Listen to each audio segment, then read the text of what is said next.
world population hitting a new milestone. Worries about overpopulation are back. The world's population has doubled in less than 50 years and is set to keep rising. If we keep ignoring this exponential population rise, nature will reduce human population for us. We need to address much more aggressively the population part of the equation.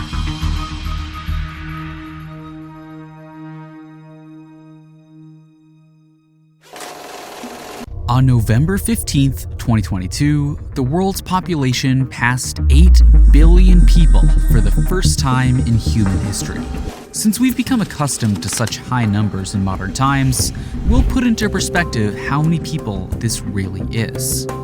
Imagine 2 people. Now multiply that by 2. Multiply that by 2 again, and again, and again, and again, and again. We would have to do this another 26 times before we would get to around 8 billion. If that doesn't do it for you, think about this. If we were to take the average height of every human being living, that would roughly be 165 centimeters, or around 5'5". Now, if we were able to stack every human being on top of one another, we'd be able to go to the moon and back roughly 17 times. But the world didn't always have this many people. In fact, it took hundreds of thousands of years before humans finally passed the 1 billion threshold back in 1803. Since the growth of the human population follows somewhat of an exponential growth curve, the time between every billion people becomes shorter and shorter. The second billion took 124 years, followed by 33 years for the third. Skipping ahead, the gap between 7 and 8 billion only took 12 years. But this rapid growth is destined to drop very soon. And this is where the problems start to arise. But with increased problems pertaining to environmental issues and fossil fuel use, you're probably wondering why a decrease in population would even be an issue. Wouldn't having fewer people be a good thing? While it's true that overpopulation can lead to a variety of problems, such as resource depletion and environmental degradation, population decline can also have significant consequences worldwide. One of the main issues with population decline is the impact it has on our economy. When there are fewer people, there's less demand for goods and services, leading to slower economic growth, and can potentially even lead to economic recession. This can have a ripple effect, resulting in countless job losses and endless financial struggles for individuals and families. Another major concern with population decline is its potential to completely derail our social security and pension systems. These systems rely on contributions from current workers to fund the retirements of future generations. But if the population is decreasing, there will be fewer people available to contribute.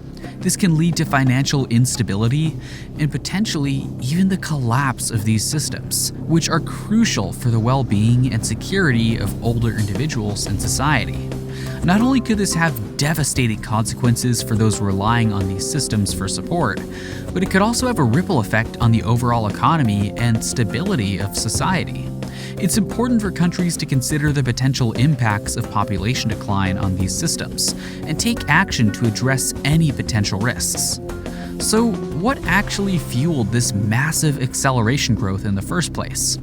Well, it's actually relatively straightforward.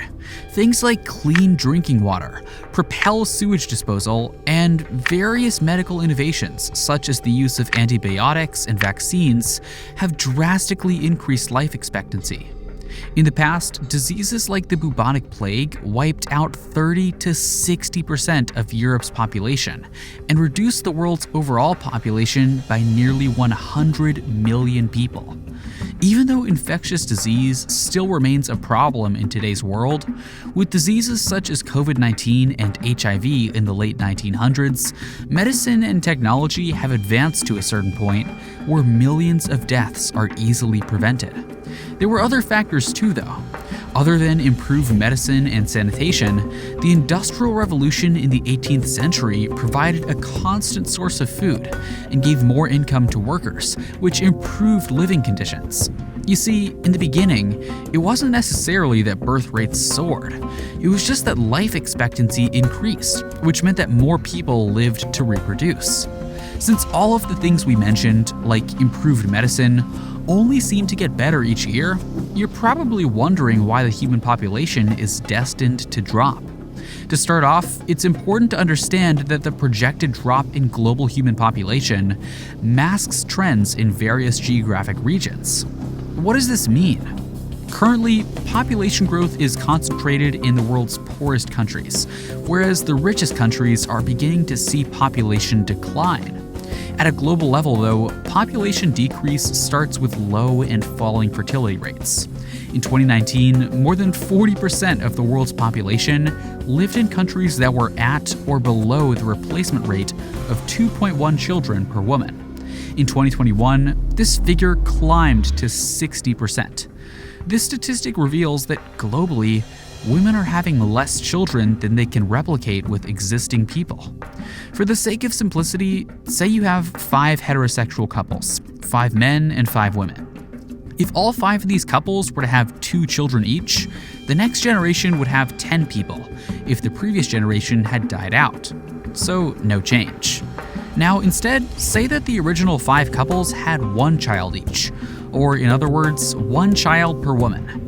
This would put the next generation at 5 people, which is clearly a decline from the previous one. Putting this on a global scale, you can see how fertility rates below 2.1 children per woman can quickly pose a significant problem. In places like the United States, the fertility rate stands at 1.782 births per woman, which is under the break-even point of 2.1. Luckily for the US right now, immigration provides a major boost that ensures that the population steadily increases. The largest country in terms of population, China, isn't so lucky.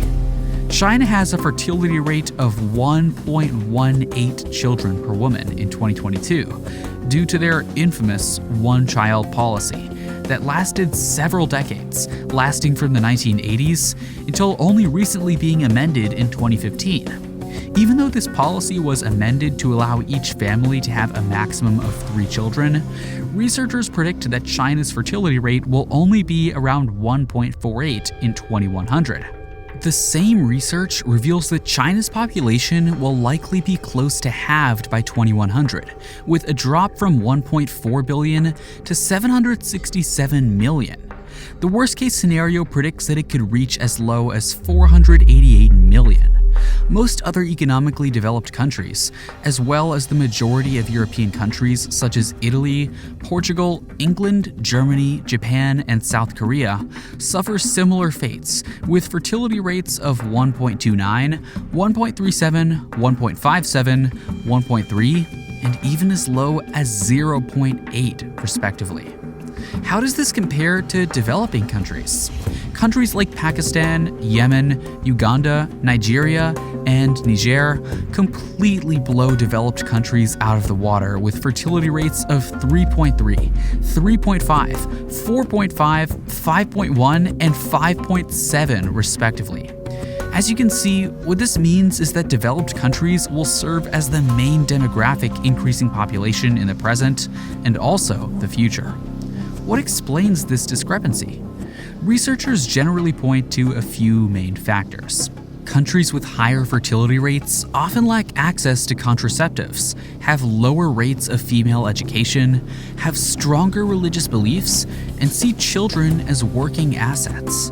Developed countries, as you may have guessed, generally have widespread access to contraceptives, have higher rates of female education, have weaker widespread religious beliefs, and see children as an economic drain. As countries become economically developed, fertility rates drop, and governments are at risk of decreasing populations without immigration.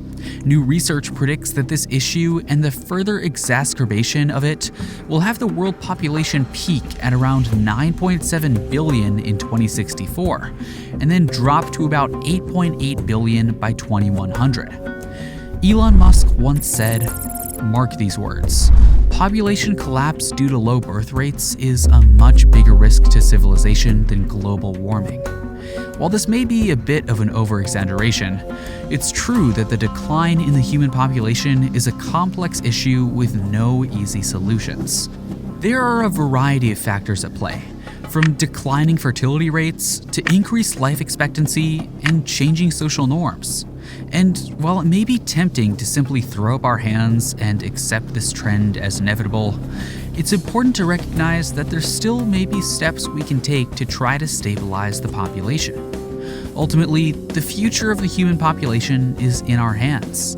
While we may not have complete control over this issue, we can all still play a major role in shaping the world of tomorrow.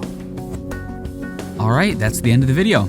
If you liked it, make sure to leave a like down below so I know to keep on giving you content like this. If you really liked it, you can hit subscribe if you haven't already. And, as always, thank you for watching.